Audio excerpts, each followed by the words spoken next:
Bismillahirrahmanirrahim. Assalamualaikum warahmatullahi wabarakatuh. Perkenalkan saya Khuraim Fatik dari kelompok 3 Diklat PKP Angkatan 13 tahun 2006. Saya kali ini akan menyampaikan paparan terkait bela negara. Saya mengambil tema ASN berintegritas dengan meneladani tokoh bangsa dalam pengabdian tanpa pamrih kepada negara. Ada 3 tokoh yang akan saya sampaikan pada paparan kali ini. Agenda paparan kali ini ada 5. Yang pertama adalah pengertian integritas ASN, definisi dan landasan nilai integritas dalam birokrasi. Yang selanjutnya saya akan menyampaikan 3 profil tokoh bangsa yang bisa menjadi tauladan bagi kita ASN. Yang pertama adalah Sri Sultan Hamengkubuwono ke-9. Selanjutnya Jenderal Polisi Purnawirawan Sugeng Imam Santoso, dan terakhir Ki Hajar Dewantoro. Dan selanjutnya paparan terakhir akan kita sampaikan nilai integritas dan relevansinya bagi ASN, keterkaitan teladan tokoh dengan pengawasan masa kini. Apa itu integritas? Integritas adalah bertindak konsisten sesuai dengan nilai-nilai, norma, dan etika organisasi dengan penuh kejujuran dan tanggung jawab sekalipun tidak ada yang mengawasi. Sebagai pelaksana kebijakan publik maupun pelayanan publik, ASN memiliki kewajiban memegang teguh nilai dasar ASN dan selalu menjaga reputasi dan integritas ASN sesuai dengan Pasal 3 Undang-Undang Nomor 5 Tahun 2014. Ada 3 penekanan. Yang pertama adalah jujur, berkata, dan bertindak sesuai dengan kebenaran. Yang kedua adalah tanggung jawab, mengutamakan kepentingan publik atau kepentingan umum. Dan yang terakhir adalah konsisten, tidak berubah karena tekanan atau godaan.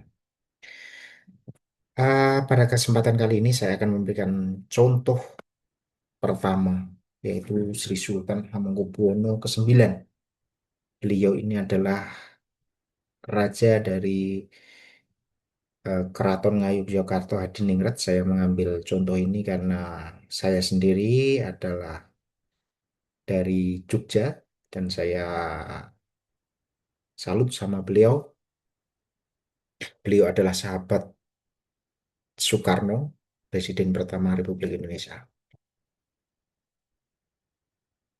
Nama lengkap beliau adalah Gusti Raden Mas Doro Jatun, tempat lahir di Ngasem, Yogyakarta, dan gelarnya adalah Raja Keraton Ngayogyakarta Hadiningrat ke-9. Jabatan negara adalah Wakil Presiden RI ketiga pada tahun 1973 sampai 1978. Kiprah dan keteladanan yang ingin saya sampaikan adalah menjumbang. Yang pertama adalah ini adalah eh, sikap kenegaraan. Yang pertama adalah menyumbangkan 6 juta gulden dari kekayaan pribadi untuk menggaji pegawai negeri seluruh Indonesia di masa kritis tahun 1946 pasca kemerdekaan. Jadi saat Indonesia merdeka, kita belum benar-benar tidak ada dana APBN, sehingga beliau menyumbangkan 6 juta gulden untuk menggaji seluruh ASN atau PNS di Republik Indonesia pada masa awal-awal kemerdekaan. Sehingga selanjutnya Presiden Soekarno menganugerahi NIP 010001. Nah, ini menjadi fakta yang menarik bahwa beliau adalah PNS nomor 1 di Indonesia. Ini menunjukkan komitmennya mengabdi sebagai abdi negara, bukan hanya raja. Selanjutnya, menyerahkan keraton dan wilayah Yogyakarta bergabung dengan RKRI tanpa syarat. Itu yang kemudian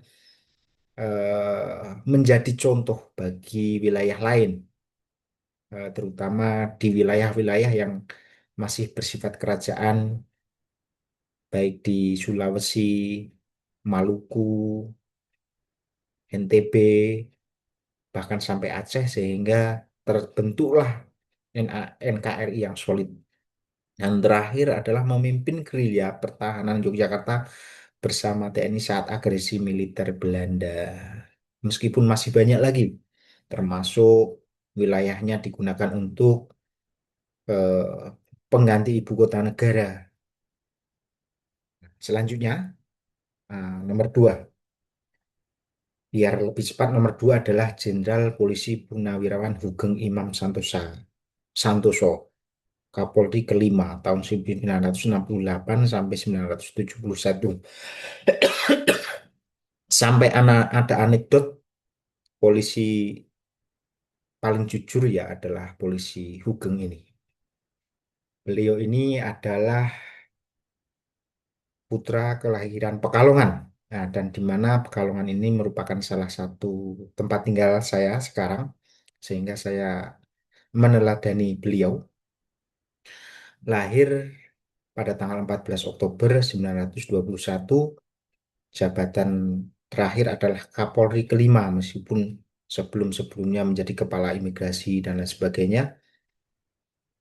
Nah, kiprah dan keteladanan beliau adalah dikenal sebagai polisi paling jujur se-Indonesia, konsisten menolak suap sepanjang karir. Bahkan dalam karirnya, istri beliau itu punya toko karangan bunga dan beliau meminta untuk istrinya untuk menutup karena begitu banyak orang yang melakukan pendekatan ke beliau melalui toko yang dimiliki oleh istrinya tersebut. Bahkan setelah punah jabatan sebagai Kapolri hanya memiliki dua buah tikar tanpa rumah pribadi. Beliau akhirnya pulang ke Pekalongan dan kembali ke ibunya menyampaikan bahwa saya tidak punya apa-apa lagi dan ibunya menerima. Dan ini menjadi simbol kebersihan jabatan dan anti korupsi yang diakui lintas generasi. Ini mestinya uh, kita semua harus belajar pada Polri Hugeng Imam Santoso ini, yang saat ini tubuh Polri begitu buruknya di mata publik, tapi sebenarnya dari Polri inilah muncul seorang sosok Hugeng ini. Mestinya kita sama-sama belajar, terutama Polri mungkin ya, bahwa di instansi mereka melahirkan sosok paling berintegritas di Republik ini. Selanjutnya adalah tokoh ketiga adalah Ki Hajar Dewantoro. Eh, Nama asli adalah Raden Mas Suwardi Suryodiningrat. Beliau ini adalah sama-sama seperti Sri Sultan tadi, eh, Ningrat dari Yogyakarta. Tetapi eh, kalau Sri Sultan itu tetap berjalan di wilayah keraton, tapi Ki Hajar Toro ini keluar dari keraton dan bersama masyarakat yang pertama mendirikan perguruan Taman Siswa sebagai lembaga pendidikan pribumi pertama yang mandiri. Selanjutnya melawan kolonialisme melalui pendidikan dan tulisan. Bukan kekerasan merupakan bentuk integritas aktivis. Yang ketiga, merumuskan filosofi ing ngarso sung tulodo ing matyo mangunkarso tutwuri handayani, ini menjadi slogan Kementerian Pendidikan. Dan tentunya beliau adalah menjabat Menteri Pendidikan pertama RI tanpa kepentingan pribadi, penuh semangat mengabdi. Ah, Nilai asen bakat dan keteladanan tokoh yang pertama adalah Sri Sultan Hamengkubuwono berorientasi pelayanan, mengutamakan kepentingan bangsa di atas kepentingan pribadi.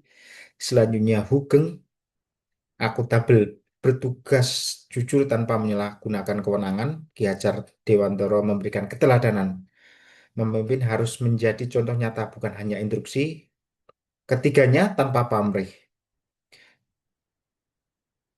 Konsisten, perilaku tidak berubah karena diawasi atau tidak diawasi, dan loyalitas kepada bangsanya tidak bisa sangat diakui dan tidak bisa diragukan. Mengapa ini penting hari ini di era reformasi birokrasi? ASN dituntut bukan hanya kompetensi teknis tetapi juga berkarakter kuat ketika tokoh bangsa ini menunjukkan bahwa integritas adalah pilihan setiap hari. Memilih jujur, memilih sederhana, dan memilih melayani. Integritas bukan tentang siapa yang melihatmu, melainkan tentang siapa dirimu. Terima kasih. Assalamualaikum warahmatullahi wabarakatuh.